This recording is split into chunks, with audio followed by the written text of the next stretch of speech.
chocolate pudding, which is already set and does not need baking. In a bowl, let's start by adding 200 grams of sour cream, 200 grams of condensed milk, and 3 tablespoons of powdered milk.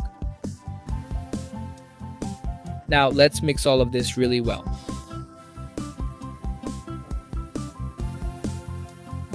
Next, add half a packet of unflavored gelatin already soaked and continue mixing. Let's put it to the side. Here in a mold, we're going to grease it with a little oil.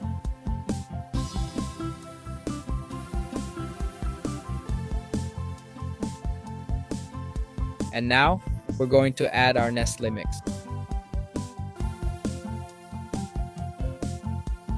We're going to put this in the refrigerator now and leave it until it sets. In the meantime, in a bowl, add 400 grams of sour cream, 395 grams of condensed milk, 250 milliliters of milk, 5 tablespoons of cocoa powder, and let's mix all this really well.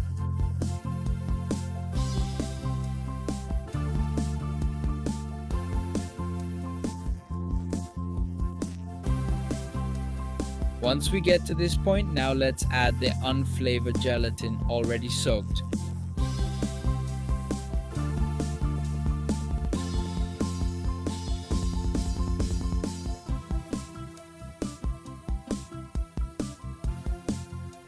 After mixing, let's go back to our mold.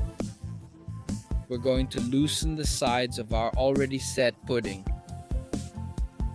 Now let's remove it with the help of a spatula. And on top, we just need to add our chocolate pudding.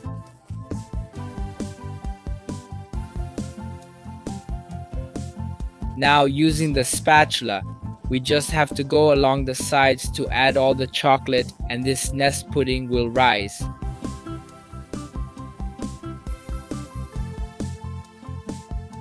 Now we just grab it and take it to the fridge and let it harden. Once it's firm, grab a knife and unstick the sides and the middle too. Now we just grab it and let's turn it onto a plate. After turning, it will unmold perfectly. And look folks, how amazing this stuffed chocolate pudding is. It's super quick, easy, and delicious. Make it at your house and I'm sure everyone will love it. I hope you've enjoyed it. This was another little recipe here from Pour in the Kitchen. That big hug. See you next time, and thanks.